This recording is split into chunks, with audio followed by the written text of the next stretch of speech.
Olá! A tosse com sangue sempre é sinal de alguma doença séria? Na grande maioria dos casos, não.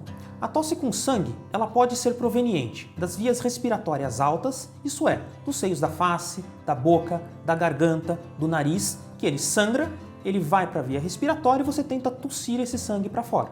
Ou ele pode ser das vias respiratórias baixas, que é da traqueia, dos brônquios e dos pulmões.